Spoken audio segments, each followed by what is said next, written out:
Today we're doing a very special show. This is part two of the life and films of Billy Wilder. And today we're focusing on the 1951 film Ace in the Hole. And to talk about the work of Billy Wilder, we're joined by writer Kirk Ellis. Hey, Kirk. Hey, Jack, good to be back again. Talking about my all-time favorite movies, so can't wait. Yeah, the film followed Sunset Boulevard. I've heard that the success of Sunset Boulevard really gave him the power with the studio system and Paramount that he needed to make such a dark picture. But there's so much here to unpack, so I think we can just kind of start talking about it. Sure. Well, much to my wife's great chagrin and dismay, I find this to be the greatest of all American films.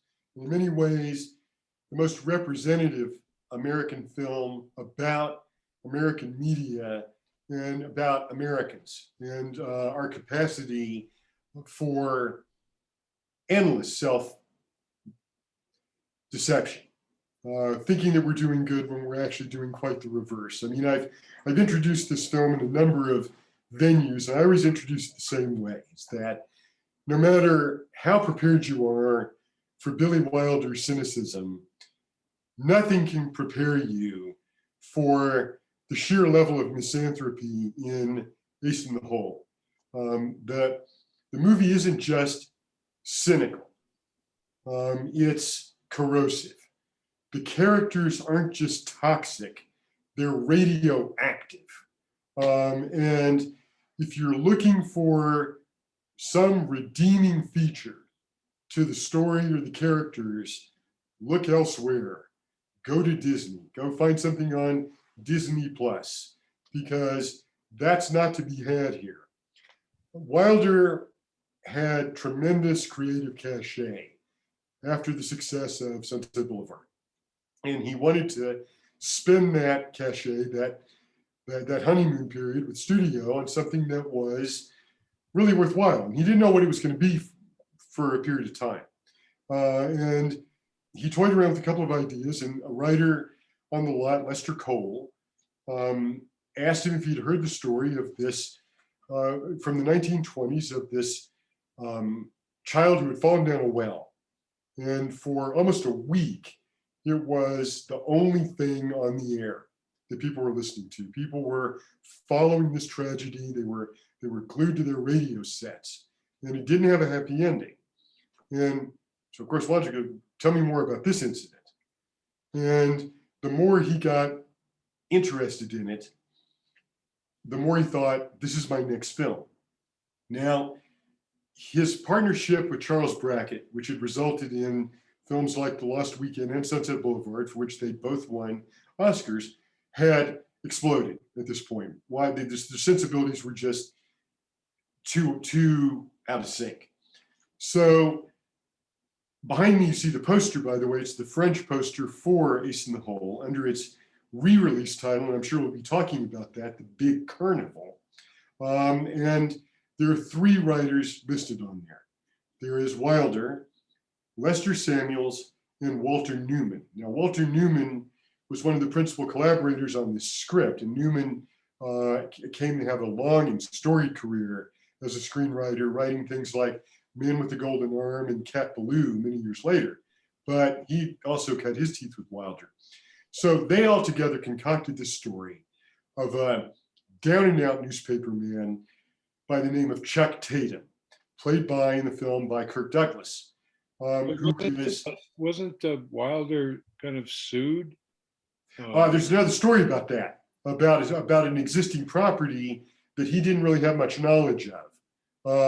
This happens a lot in Hollywood, where there are people want different stories, and one person comes up with it, the other person comes up with it independently or not. Maybe the other team has had a look at the material, and they come out later. That lawsuit happened actually after the film was finished.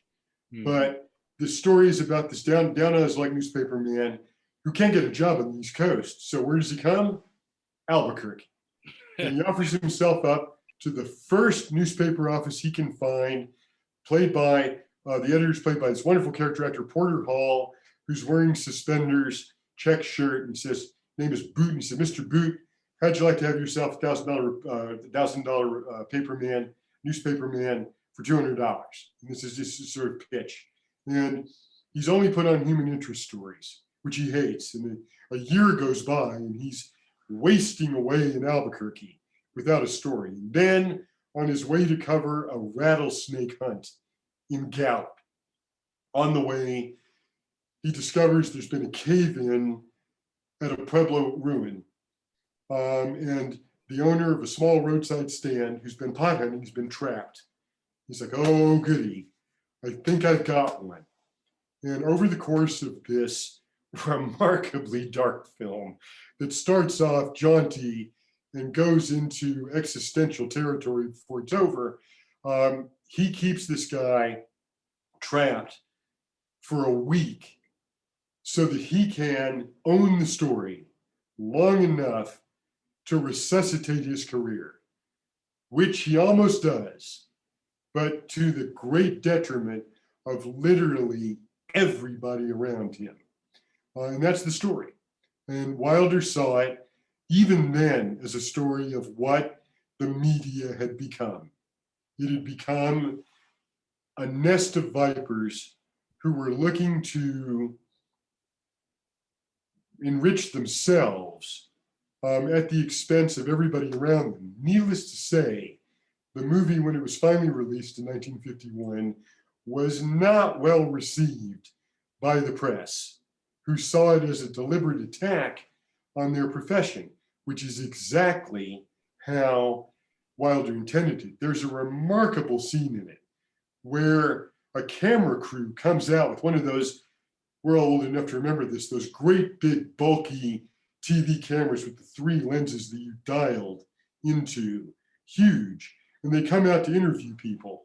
And all the people they're interviewing, a family, a husband and wife in a trailer with a couple of cars. The husband turns out to be an insurance salesman who uses his time on camera to try to sell insurance. There's a song that's written that people are selling for a couple bucks a pop to anybody who comes in the doors. Even the family of the trapped pot hunter, Leo Mimosa is his name, and the family, this elderly Hispanic couple, even they start charging. You see that the sign, first it's free entry into the parking lot, then it goes up to $0.25, then it's 2 bits, then it's 6 bits, then it's $1. It keeps going up and up and up. So everybody's making a killing from this poor man's plight. It's just incredible. It's also, I think, Wilder's most visual film. When you think of a Wilder film, and we talked about this in the last episode, you often think of the dialogue and the narration. You don't tend to think of images. But something about coming out here to New Mexico, coming out to Gallup, and shooting just outside of Gallup on the Arizona-New Mexico border, you can actually still see the cliffside. You can still see some of the old cliff dwellings that were built for the film. It's now all part of the Yellowman complex, the Yellowman Trading Post complex. It's out on I-10 as you're going to the Arizona border. Something about the location really spurred his visual inventiveness, and the film has some of the most memorable imagery of any Wilder film. Yeah, it's actually on the Navajo Res. It's called Yellow Horse. Yellow Horse, sorry, Gary. Yeah. Yes, Yellow Horse. Yeah. The fellow who played my band for years, Jamie Yellow Horse, his dad operated that stand there, and his family still carries on the name. There is, they're all jewelers and carvers and such. But I'm not sure, who owned the property back then, but it is right on the border just prior to Arizona. But yeah, it was a fascinating storyline. What do you make of the imagery of the, the woman in prayer? It's like the iconic image that he turns to at certain points. You never hear her speak. That's right. you Yeah, I know, mean, we sometimes talked earlier you think, about how there's no character who is not without some guile, some darkness, except for the mother. She never speaks, she never compromises, and we see her at prayer. And when we see her at prayer, it's a respectful image. Now, there's a moment in the film, and it's the moment you see in this poster behind me, where it's a beautifully framed shot of the mother at her holy corner, as you see in all these New Mexico houses with the santos, the retablos, and the bultos arrayed in front of her. And he cuts to a reverse shot where you're looking past her into the diner. And Douglas walks by, and for a moment you think he's going to give that moment all the respect it deserves, but instead it inspires him to have an idea. And he goes back into his room, where Leo Mimosa's wife, who is looking to him as a ticket out of this one horse gas station town. And he says, you know what? You need to change, and you need to get dressed up, and you need to pray. You need to go into that room where your mother-in-law is, and you need to pray, because it's going to look good for the cameras. And Jan Sterling, an actress who doesn't get the attention she deserves, one of the truly great femme fatales of the 1950s, looks at Douglas and she says, I don't like kneeling, it bags my nylons. And that prompts this discussion that's immortalized in the poster. That's how toxic these characters are. But that moment of prayer is given total respect. And there's a moment in the film, spoiler alert coming up for those of you who haven't seen it, when Leo dies, there's a flicker of conscience on Douglas's face. I mean, it's a flicker when he's hauled up in a bucket to the top of the cliffside and announces on live radio to this enormous cast of extras who were spread out across the railroad tracks, onto the eastern side of the plains there. He says, "Go home, everybody. Leo Mimosa's dead." And he delivers it with the real Kirk Douglas snarl. He's sort of angry at this guy for dying on his watch. There's a flicker of conscience there. I think had the code not existed, Wilder would have let that character off. He would have let him move on to the next town where he's going to do damage. But this isn't, a postcode film. So they had to find some way in which Kirk Douglas is punished for his wrongdoing, his leading people down this satanic path, as it were. So in this scene behind me where they're arguing, Jan Sterling has a pair of scissors and she stabs him. And we see Kirk Douglas react. We don't know exactly how deep the wound is, but this is 30 minutes before the end of the film. So there's quite a bit of running time to go. There's another moment, which is probably, Gary, you would have recognized from the film, where Leo is given his last rites and Douglas, who's wounded himself at this point, has to fetch a doctor. And when you know the locations, where he finds the doctor is the church at Laguna Pueblo. It's a really, really recognizable a wall and whitewashed facade. And he brings the doctor to give Leo the last rites, but doesn't do any treating for him. He doesn't treat himself. And so Douglas, of course, will not survive the fade out of the film as punishment, but it's a really light punishment for the kinds of moral crimes he commits in this film. And I think Wilder intends it to be light punishment because he sees everybody as culpable for what happens to Leo Mimosa in the course of the film. Yeah, I it's know it is a total representation of American kind of, exploitation of everything one can find. And even in the dealing with the sacred items that this fellow might have been hunting, and even bringing that up at the time in 1951 of Right. all grave robbing that would have been going on. That point is often lost on an audience without having a native perspective like yours, because even Leo isn't guiltless. He's in there to steal these cultural objects that aren't his to possess. And that's something Wilder makes, he does. There are one or two references to it in the dialogue that he was there essentially grave robbing. Well, even the cast, the newspaper journalist in the office of the longtime supposed Italian Indian actor who played Yes. his name's slipping me right today, but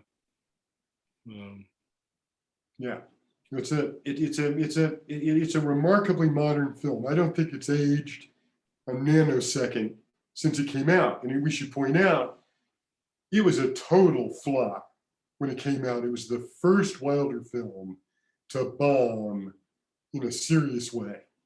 And I think it took everybody by surprise. Now, Paramount decided, let's pull it off the market.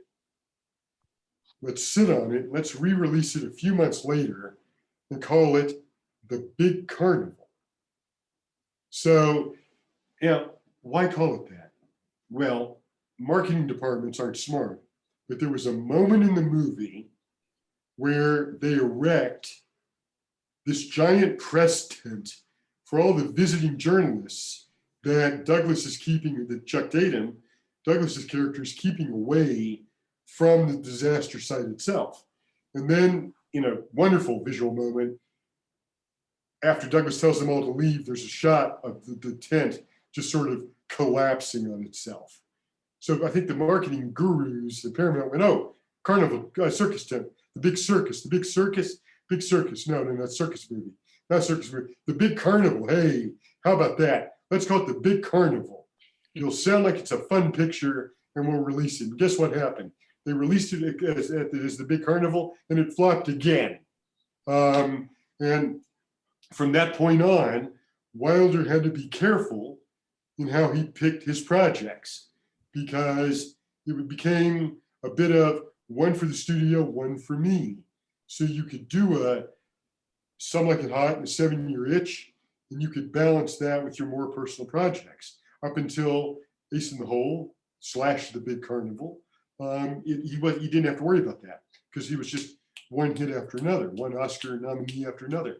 And by the way, even though the film is a financial flop, this film that we're talking about, Ace in the Hole, was Oscar nominated in a couple of categories, including Best Original Screenplay. Yeah. So there you go. It's also got honored by the, as one of the important cultural films of our time. Right. There have been a lot of imitations. Mad City with John Travolta, one of Costa Gavras' late career films, was an unofficial remake of Ace in the Hole, but none of them have gotten at the deep, deep, deep malaise in American society the way this film did. And only an outsider could have made it. An American could not have made a film like Ace in the Hole.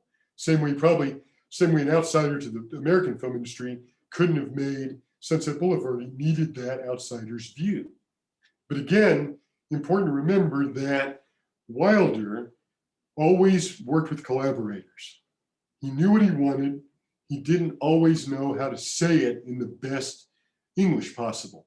His English got better and better over time, and he certainly knew the vernacular. Even his German newspaper pieces, which we haven't talked about in this segment, show a real flair for how people talked, how, what the jargon was of any profession. And there's no doubt that his formative experiences as a journalist in Weimar Republic in the 1920s, on the eve of fascist takeover of Europe, really informed how he saw the people in this film.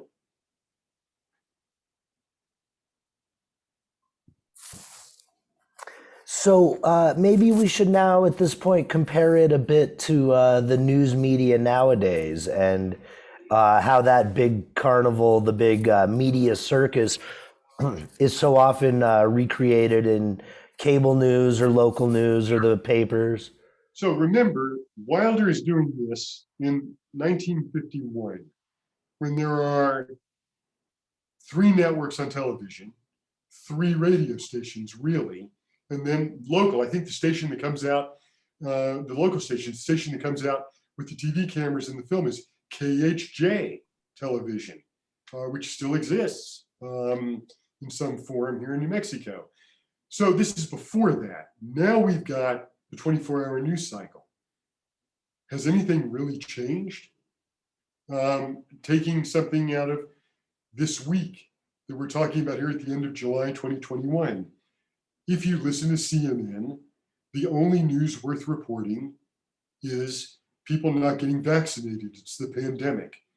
If you're listening to Fox News, it's disaster on the border, specifically the southern Rio Grande border in Texas.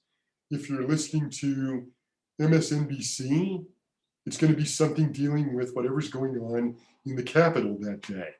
It's silos, and we've got silos within silos within silos, and we've got stories that they're interesting to us as viewers and listeners and readers only so long as they're being promulgated by the news media. Okay, a week ago from when we're talking, it's 2 weeks ago now, the only news story anywhere was the collapse of the tower in Florida. Now you can't find mention of it anywhere. It's over. Chuck Tatum has moved on to the next story. The big carnival has pulled up stakes and moved to the next town. Nothing has changed. And Wilder saw it in 1951. He saw where it was headed because he'd seen where it had headed in Europe in 1932 and 1933, where it was going. It was becoming, the media was becoming an adjunct to demagoguery. In the film, his demagogue is Chuck Tatum, the reporter. But Chuck Tatum could easily be Huey Long, Donald Trump, pick your demagogue. So it's not just about the media. As Gary said, it really does talk about the nature of American society and something deeply embedded in the American character to exploit things, to find, why do people watch reality shows? Because they want to root for the winner? Really? No. The success of reality shows is because there's always somebody on those shows you can feel superior to. No matter where you are in the socioeconomic stratum, there's always somebody you can go, you know what? I'm better than that person. That makes me feel better about myself, because that's what it's about. That's what media is about. Let's make us feel better. Let's make us feel we're helping Leo Mimosa by watching the show and sending in a quarter to his parents out there in the New Mexico desert. You watch late night television. It's hunger porn. It's like, oh, these starving children in Africa, all this. This is all ace in the hole, guys. It's all ace in the hole. Nothing has changed. Nothing has changed. Well, it's kind of like Instagram, where you can, you'll see all the political activity of the day, and you can push a love. Well, thank you. Right. But can you imagine that? Billy Wilder doing this film in the Instagram era. I don't know how much more radioactive the film could be, but it would definitely be exponentially more cynical with all of that. Saying, see, now it's everybody. He's you. You're Chuck Tatum. You're Chuck Tatum. You're Instagramming now. You're creating that story. Follow me. Follow this. Don't worry about this other stuff. It's not important. So when we're looking at these later films, two in particular, The Apartment and The Fortune Cookie, they're very much informed by this view that we first see given full cinematic expression in Ace in the Hole. And he kind of changed, somewhat. He became kind of like comedies, and, like you say, he became a bit more, not so much Jan Sterling characters, but the women began to develop in these stories a little more. Yeah. And Shirley MacLaine's really an outlier there. She's a really fully formed female character with a life of her own that has a lot to do, with, we all know Shirley MacLaine, and she's a life force, and that something that if you're a even halfway competent director, you're going to exploit and utilize. I use the word exploitation again there. You're going to utilize it for the benefit of the film.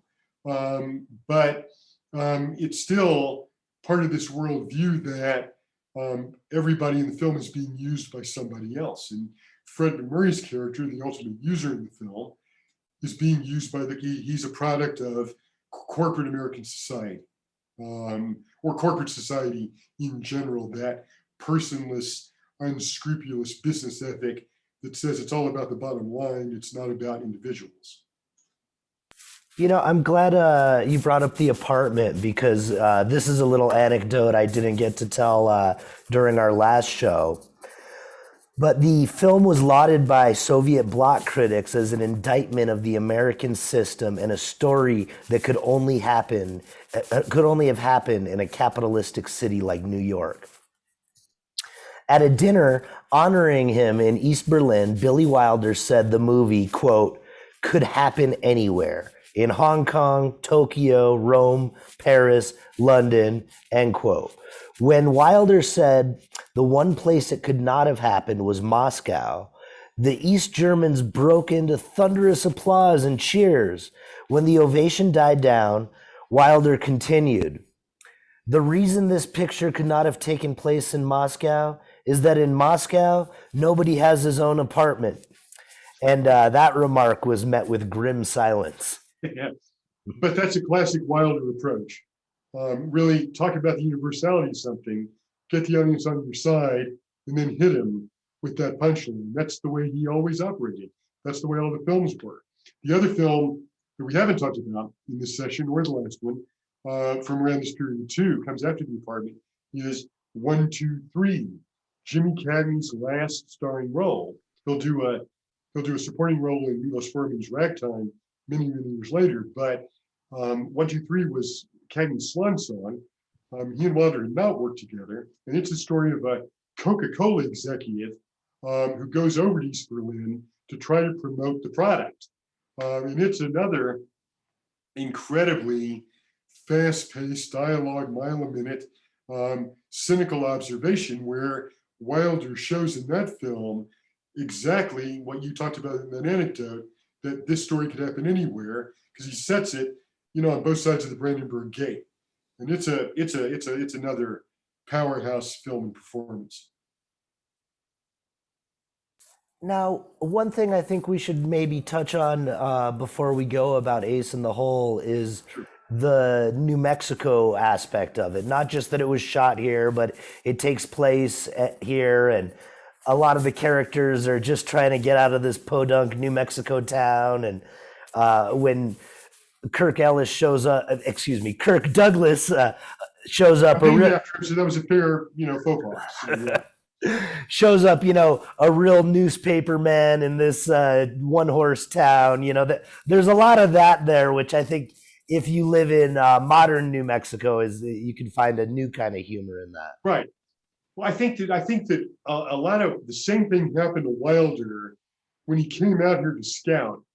That happened to Vince Gilligan when he came out to New Mexico, when it proved unaffordable to shoot the pilot of Breaking Bad in Fresno, which is where it was originally written for. Fresno being the meth capital of, the Inland Empire in California. So I think Wilder saw, we can do all of this. And I'm sure he saw all the curio stands that were along what was then Route 66.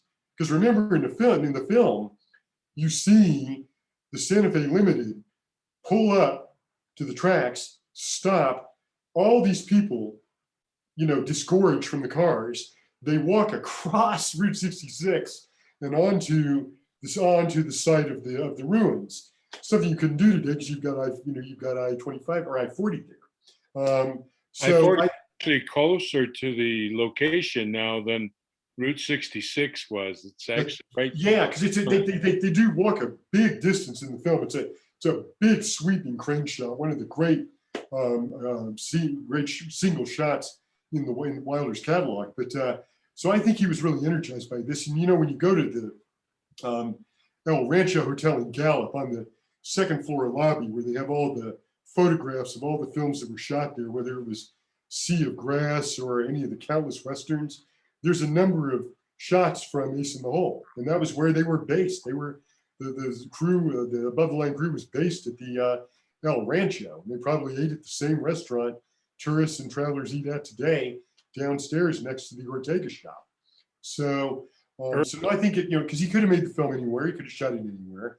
Remember, Wilder was a director who didn't like a lot of studio interference. So the fact that you're shooting a good half of that movie on location, where you just aren't going to be, no executive's going to come out to Gallup to bother you when they're shooting.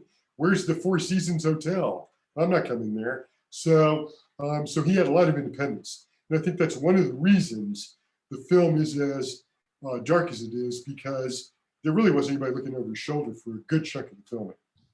And by the time they're on the studio sets, what are you going to do? There seems to be a big visual step forward from Sunset Boulevard to Ace in the Hole. That's true. You see a real maturity in the whole visual framework of Ace in the Hole compared to Sunset Boulevard. No, you're right, Gary. That's true. And I think, again, it's like, how can you come out here into those locations specifically and not feel a need to go big and to make the landscape part of the film? You think about Sunset Boulevard, and the landscape of that movie is really intimate. It's these decaying houses, and it's the cramped, albeit large sound stages and all of that. So it's an inner landscape. So again, here he's really energized. This film, and maybe the British landscapes of Private Life of Sherlock Holmes and the Greek landscapes of Fedora, it's about it. When you think of Wilder films, you really don't think about the landscape, but in Ace in the Hole, it's an inescapable character. And I might add, it's a character that's just as unforgiving as the human characters who occupy the space. It's the most unforgiving character of all.